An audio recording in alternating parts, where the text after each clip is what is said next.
The fastest growing churches are using strategies that 99% of churches miss when they're trying to reach new people and grow. In this episode, we're going to tell you exactly what some of those strategies are and what you can do at your church to implement them. Let's do this. Well, hey guys, I'm Thomas. And I'm Ian. And today we're talking about how the fastest growing 1% of churches are doing digital marketing and how you should be doing it too. I think it should be a good conversation. This is what we eat, breathe, and sleep, Ian. Some of the latest trends on how churches are reaching more people and getting more visitors in their doors. And I'm excited to talk about this with you today. Yeah, key word there was top 1%. So that is that's important to note. Just because there's a lot of growing churches, but the top 1%, that's a different category there. So should be good.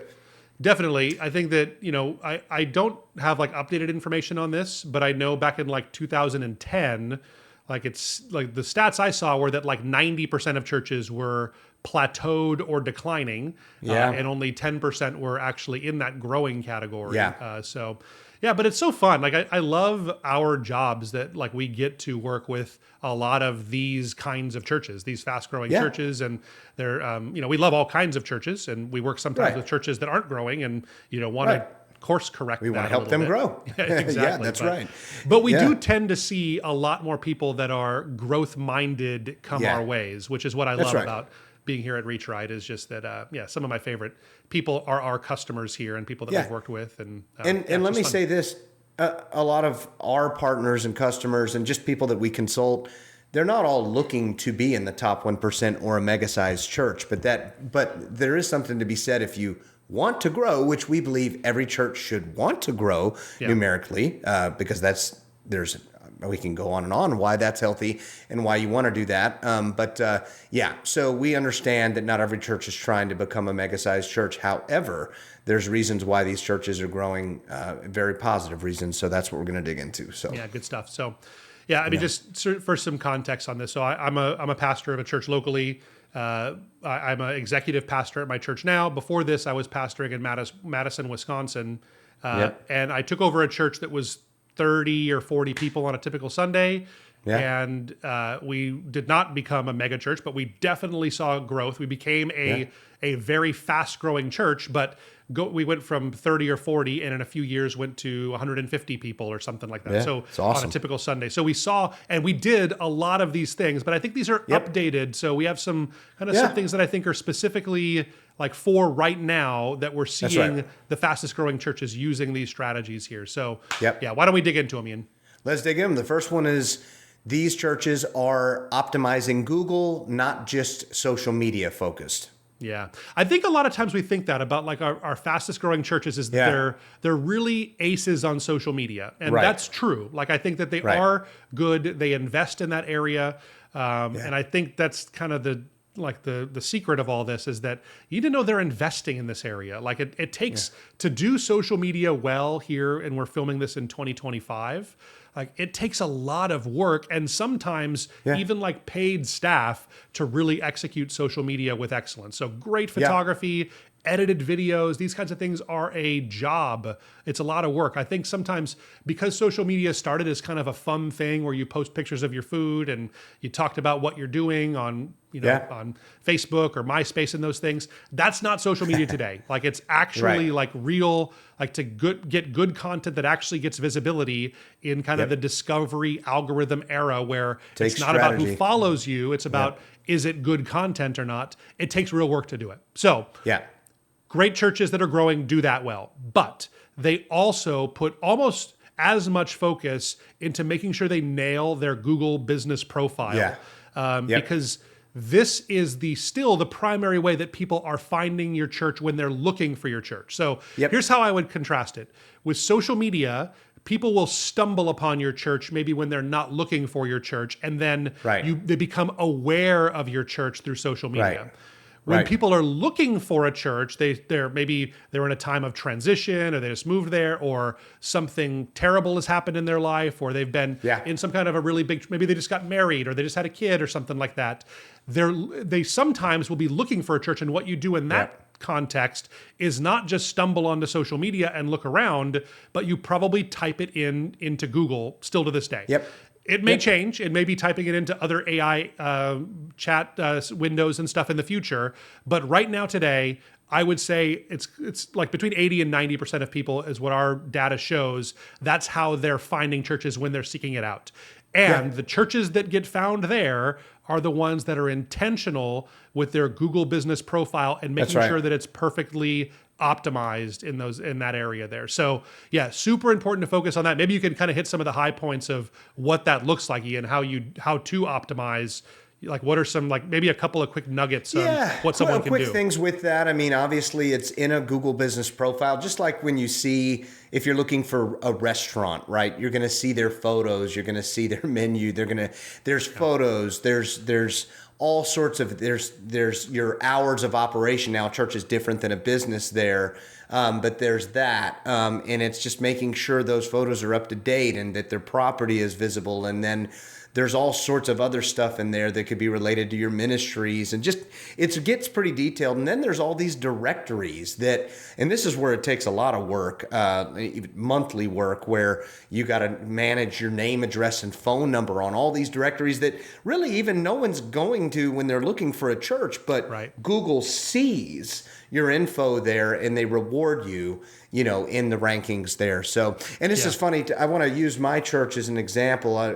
I've shared, I'm a part of a mega-sized church, a multi-campus church, and I'm proud to be a part of it as a God-fearing, gospel-preaching church here in the greater Austin, Texas area. But my church, who did a great job on social media and had a great website, they did realize that they were not ranking well for certain keyword Google searches, and they brought us along here at Reach Right to help get that right. And we've seen even more results, and we were already a growing church, but that just shows you that these aggressive growing churches, when they figure out an area that they're lacking, they're going to do something about it. So you should do that no matter what size church you are. Totally. Yeah. A couple of action points for you guys.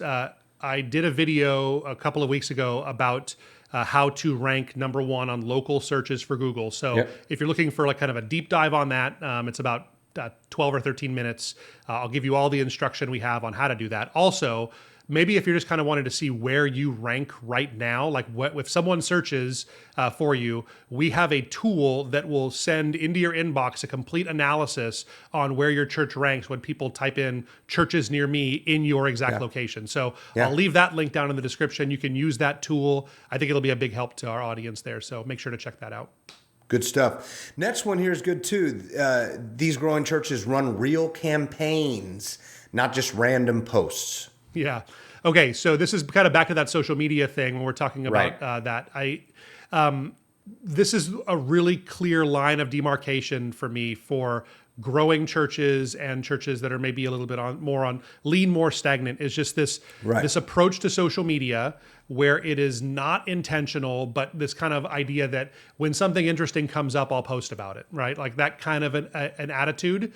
Like, I get it. That's how it used to be. But like, if you really want to get results on social media and gain an audience there, you need to be intentional about it. Like, just to give you some idea here at Reach Right, we actually post 14 different short form videos every week on all of the social media platforms. So TikTok, Facebook, Instagram Reels, YouTube Shorts. And we post this podcast and a long form video every single week. And we've done this like clockwork, and you can go back and check the receipts. We've done this like clockwork over and over again for multiple years at this point now, right? So it's consistent, and we do this, and that's what allows us to build an audience and get our voice out to more people.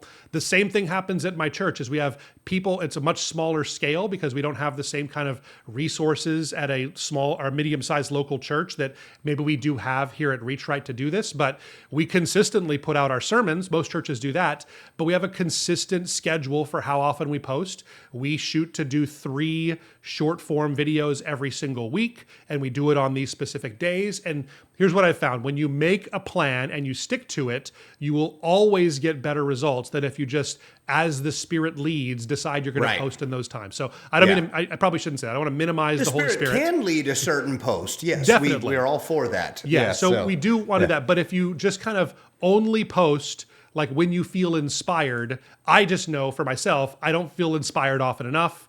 and I just don't get the kind of results that I get if I'm consistent with things there. So be consistent with it. Set a schedule. Don't feel like, you have to don't, like I said, 14 different short form videos a week. Don't do that. That's not for most churches. Maybe Elevation Church can do something like that, but that's not for your typical small, medium, or even large size church. That's too much. But do what you can do, commit to it, and then do it consistently for weeks and weeks and months and years, and you'll start to build a real audience that way. That's good. That's good. So the next one here I like because I think it's something that a lot of churches have forgotten that is still vital, and that's that these growing churches treat their website like their lobby. Mm-hmm. And let me say this, first of all, I think it's known, it should be by most churches, that for years now, your website should be more of an outreach tool than an informational church communication tool, right? Times have changed. Yeah. Website used to have to be all of that. Definitely not the case now. But these churches still understand that they want to have the best website in their city, that it needs to be invitational to visitors. And the fact is even in the age of AI and what we're talking about with social media and Google, people will still end up at a website about 80% of the time before they physically come. People can't forget that. And so that being a first-time visitor's tool, it definitely needs to be invitational like a greeter would be in your lobby. Yeah. So that's a good part of it. Like, I think that's making sure that it's invitational and welcoming right there. And I think that's the thing too, is you want to make sure your church website, here's kind of key advice we give to every church, is that it's made for people that are not yet a part of your church. The fact is that your members, they don't get onto your website very much. They don't need to go back to your What We Believe page or your frequently asked questions area, or they don't really check out what you say on your children's ministry thing to learn about those values very often. But who does is people that are not yet a part of your church and are trying to learn about who you are there. So I really think we need to think about it that way. Also, one of the best things that happens in a church lobby is usually when someone fills out one of those connection cards or says, I want to take a next step. And so if you think about your website as a primary place that people can do that action too, I think that's really valuable. So I love right now when churches are pulling forward their visitor follow-up process to before they even show up by having like a plan your visit section on a website. So this has been so game-changing for my church. And like, I've said this for a long time, and I've really I said it out of kind of belief, but as we've really honed in on this and we're starting to regularly see people fill out these plan your visit forms, I can tell you they are so much stickier than someone that doesn't fill out one of those plan your visit forms. Not that that's wrong. Not everybody's going to plan their visit and put in their information before they come. But my goodness, I shared a testimony with our whole staff in our meeting this last week here. And I'll share this with you guys too. So we had a guy who treated our website like it's a lobby of our church. And he filled out a plan your visit form. I'll call him Bobby. It's not his real name, but just for his anonymity here. Bobby fills out this form on our site. And I had a chance, because I caught it, I just wanted to kind of test this stuff out. I had a chance to send him an email right away and made some connection with him. He came that next day on Sunday. He got to spend some time with another one of our pastors at our staff. He then he comes to one of our Aloha lunches. He then comes to our growth track process to help someone take a step with the Lord. He then goes to one of our life change classes that he's in the middle of right now. He got baptized like 3 weeks ago at our church. I got to have hands on him when he was being baptized. And it's anecdotal, I know that, but I can tell you that people that plan their visit before they show up for the first time, they are much, much stickier than the average person that just shows up on a Sunday morning. We've seen this with a guy like Bobby, and he's serving now in our tech team. He was doing Pro Presenter just the other day for us. It's just amazing to see this. Like, this is all in a matter of like 5 months ago, I probably met the guy. It's awesome. So what a powerful testimony. Yeah, super cool stuff. Obviously shows that God is using this stuff we're talking about. So that's great. I remember you telling us all that story. We'd love to hear those from you guys out there. If you have any of those similar stories, please let us know for sure in the comments and reach out for that. So the next one here is good because it's a good segue. After they show up, you want to follow up with them automatically. So have a system and a process that as a first-time visitor comes, they're followed up with, and that helps with them obviously returning. Yeah. So I want to be cautious with this term automatically. So I don't think that I haven't been able to figure this out. I'm just going to be honest on how to fully automate this in a way that remains personal for people. Personal, So there are absolutely parts that are automated. So don't get me wrong. There's many things like there's emails that are sent and that kind of stuff. But I think people can smell it a little bit. Like if it's just an automation, it's really hard, especially if you're a small to medium-sized church and you had personal interaction with this person. It's hard to send an email that would be automated that everybody sees the same email. Like it'd be hard to do that if you had personal interaction with them. So this guy I mentioned before, Bobby, if we had automated that system and I had spent 20 minutes talking to him on Sunday before, like after, that email that I sent afterwards, like he would know if it didn't reference anything that we talked about, that this is just kind of a normal automation and not really from me. And I think a personal follow-up is much more powerful. So here's how we do it at our church is that, we do have some automation, some of the email, some of the text messages that, we make it clear that this is like, you can kind of tell that they are automatic, but they are still helping people take a next step.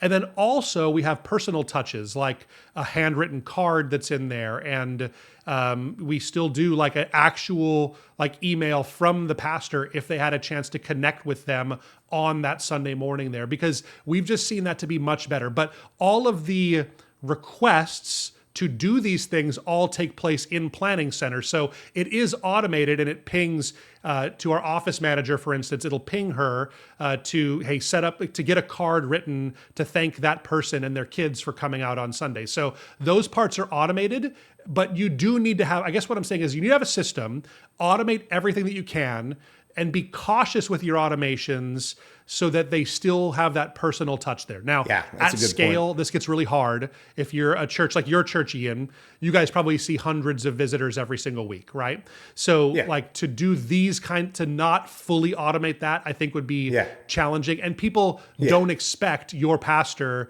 to have a personal conversation about, hey, how's Johnny and Jody how's their game going or whatever. Like that's not their expectation.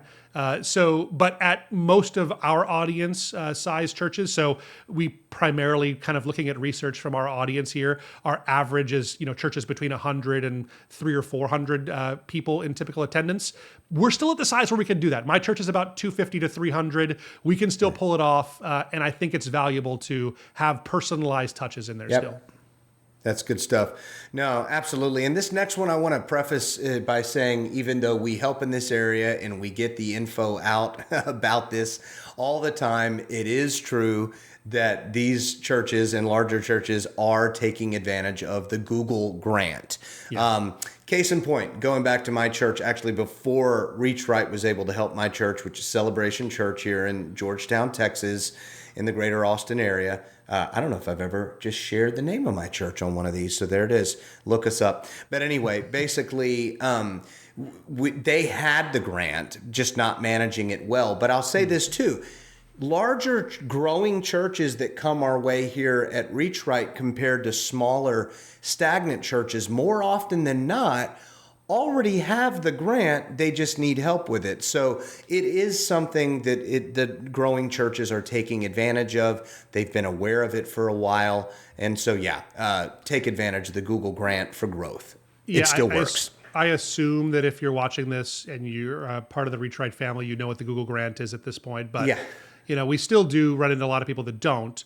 It is true, $10,000 every single month you can use for free ads on the Google ad platform.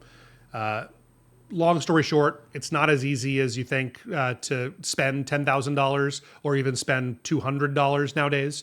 I've been doing the grant at my own churches since 2013.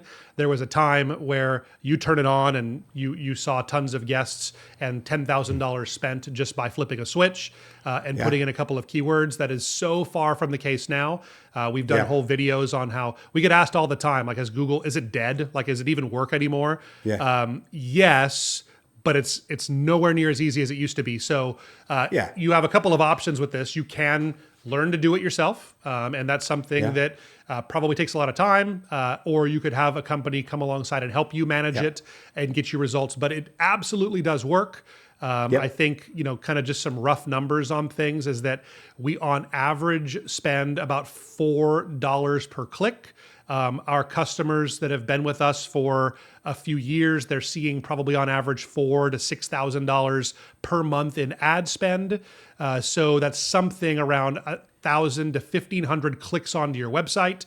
And if only 1% of them came to your church, that's something like 10 to 15 visitors every single month that would be popping into your doors. You get one of those, I don't want to just break it down to pure numbers, but one of those families comes in, becomes kind of a contributing, serving, giving member.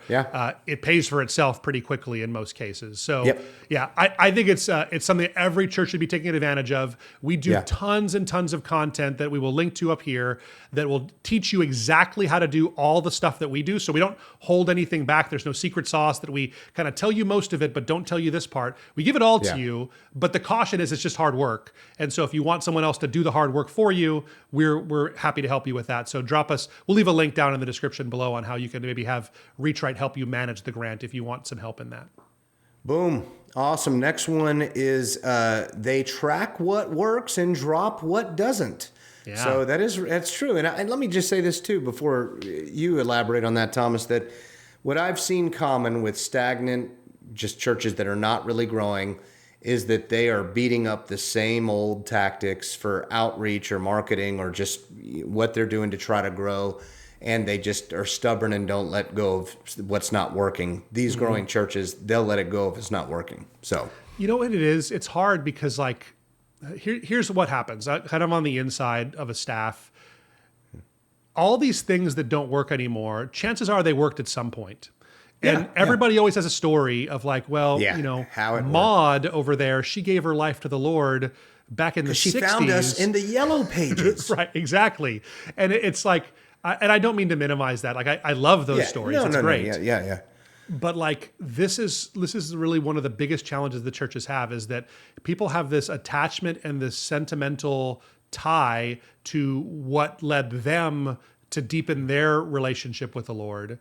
But it's a total new wineskins thing where sometimes we have to really take a look at, and the wine's the same. The message doesn't change. Jesus remains the same yesterday, today, and forever.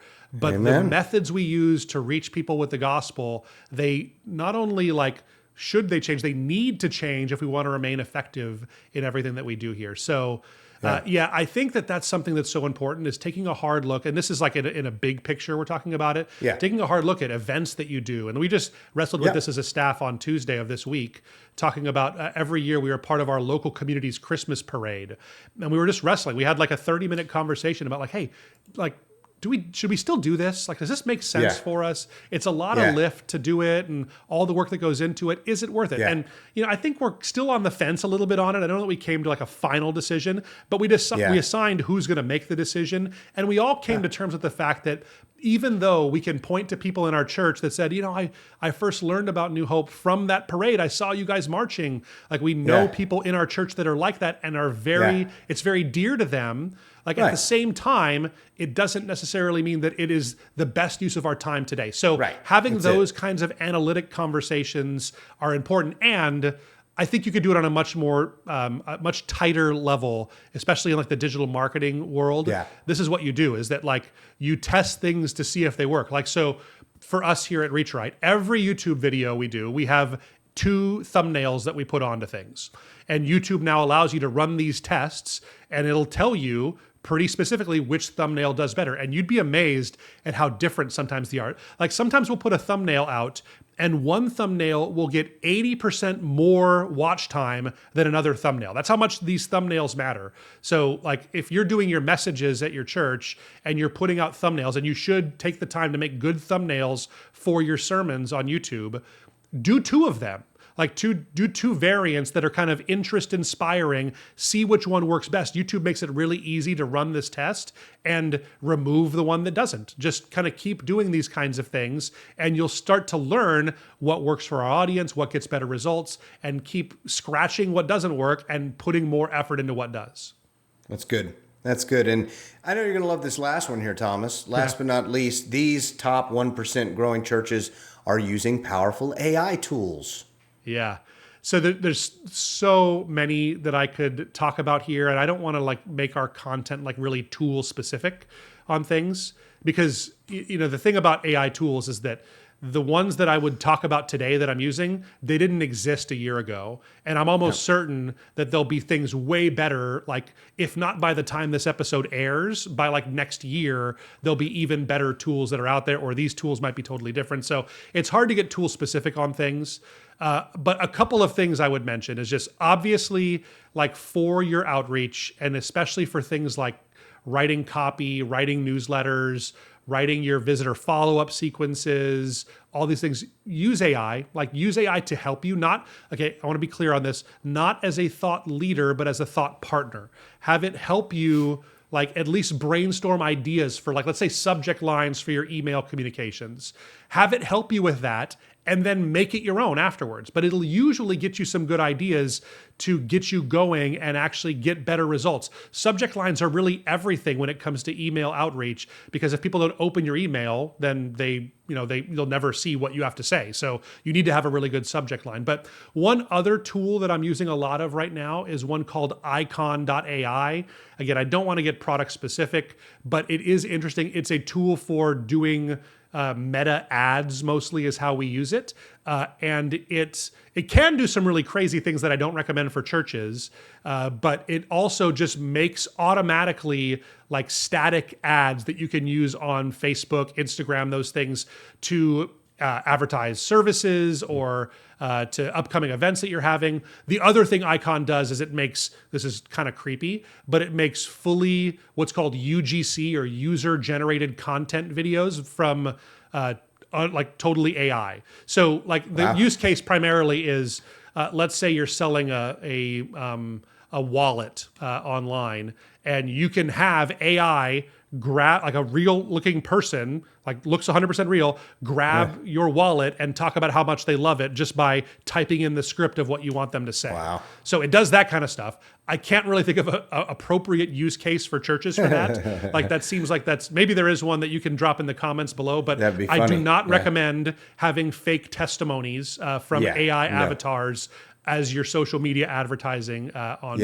Would it work? Probably. Should you do it? Absolutely not. I don't think it's ready for that. But I do change my mind on things with AI all the time here. So maybe there's a use case you guys can talk about. But check out Icon. That's interesting. But even Google's new Gemini update, it's called Nano Banana is the name of it. It is so good for image generation. It can make photos that look so realistic. And we do have some guidelines that we made a video about that just released this week that talks about some of the things that you should and shouldn't do when it comes to AI image generation for churches. But there are lots of use cases for event flyers and these kinds of things. Use these AI tools to create better graphics, especially for you small to medium-sized churches. It really gets you ahead of the game on that stuff. So that's just a few of the ideas I have. Good stuff, Thomas. Good stuff. So we hope this was very helpful for churches that are wanting to grow and have some new strategies to do so. Yeah, if it has been helpful, drop us a comment down below. Let us know. Hit that subscribe button, and we'll see you next time. See ya.